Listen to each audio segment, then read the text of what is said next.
아주 우리에게 보약 같은 내용이에요. 반드시 알아야 하는. 첫 번째 봐봐요. 요거는 이제 사업에 대한 정의를 물어보고 있습니다. 뭐라고요? 사업에 대한 정의를 물어보고 있다. 뭐가요? 도시개발 사업이에요.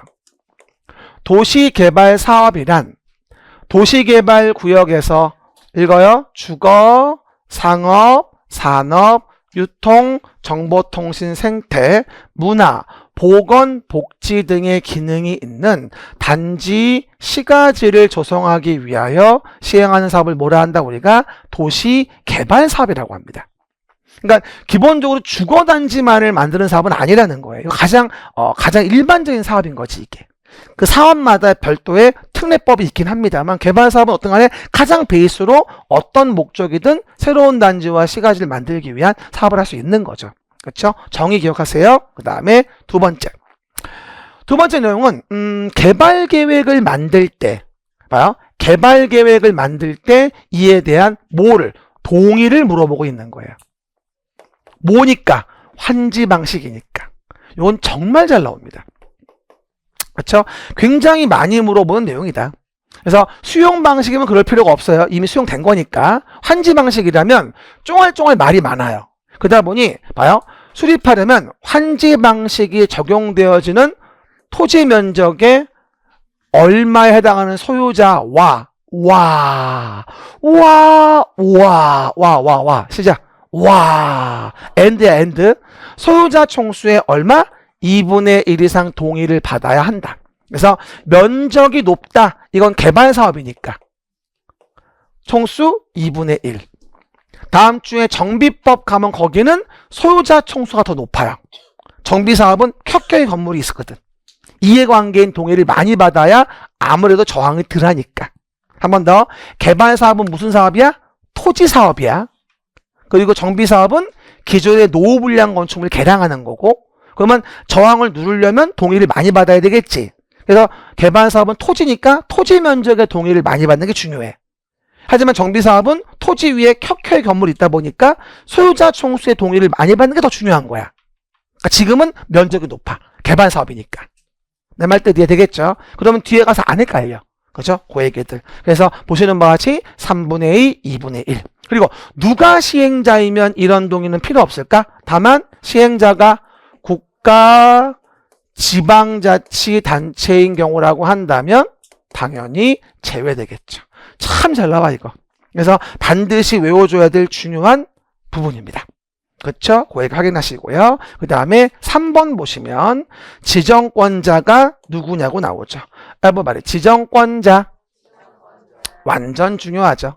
지정권자 정의를 못 외우는 건 말이 안 되죠. 그래서 오해하지 말 거. 시, 도지사, 대도시의 시장은 짧게 대장이라고 할게요. 시도지사, 대도시의 시장은 계획적인 도시개발이 필요하다고 인정하면 도시개발구역을 지정할 수 있다. 그럼 개발구역의 지정권자는 시도, 대도시의 시장이구나. 그렇죠? 하지만 단서에서 다만 다음의 경우라면 누가? 국토교통부 장관이 도시개발구역을 지정할 수 있는 경우 등이 있다는 거예요. 그럼 아까 제가 뭐 불협이 됐다, 뭐 천재지변이다, 국가가 실시할 필요는 다 아는 건데 중요한 포인트, 요청에 의한 거냐 아니면 제안을 하는 거냐 라는 걸 봐서 내용을 좀 구분해 줘야 한다. 한번 물어볼게요. 요청이란 단어가 나오면 관계 중앙행정기관장의 요청. 무슨 장관급 얘기하는 거다. 산업통상자원부 장관 요청, 문화체육 관광부 장관 요청 같은 거 얘기하는 거다. 지방공사 아니고. 됐죠? 그리고 제안을 국장한테 직접 한다는 말은 공공기관, 정부 출연기관의 장이 30만 제곱미터 이상으로 국가계획과 밀접한 관련이 있는 도시개발구역 지정을 제안한다. 그러니까 제안이 나오면 앞에 뭐가 나와야 돼? 공공기관, 정부 출연기관의 장이 30만 이상으로 국가계획과 밀접한 관련이 있다고 할 때 그러면 국장이 이를 정한다. 그러니까 국장의 지정사유에 특히 요청에 의한 거와 제안에 의한 걸 잘 구분하셔야 된다. 이해가셨죠? 아주 중요한 문장입니다. 그래서 꼭 2번, 3번이 가장 베스트니까 기억하시기 바라고. 4번.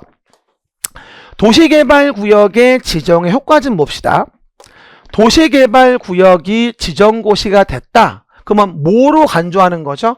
도시 지역 및 지구 단위 계획의 구역으로 결정고시 된 걸로 간주해 주겠다.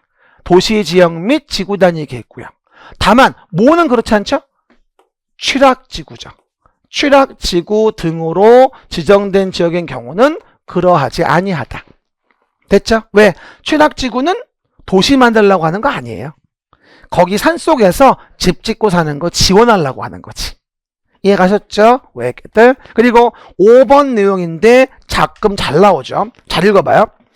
도시개발구역의 밖의 지역에 기반시설 설치할 때 그 시설의 설치에 필요한 비용 부담 계획이다. 그러면 도시개발구역을 지정한 후에 뭐를?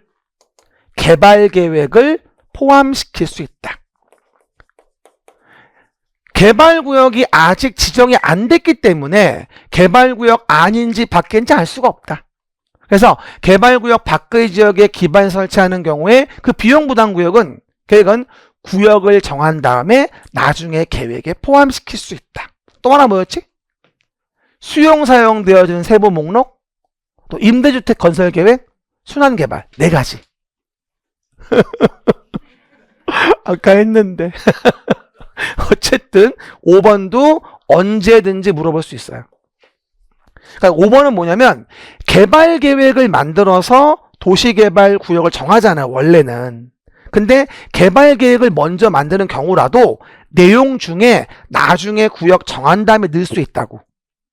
그 개념 혼동하지 말라고. 아예 구역을 먼저 정하는 거와 다르다고.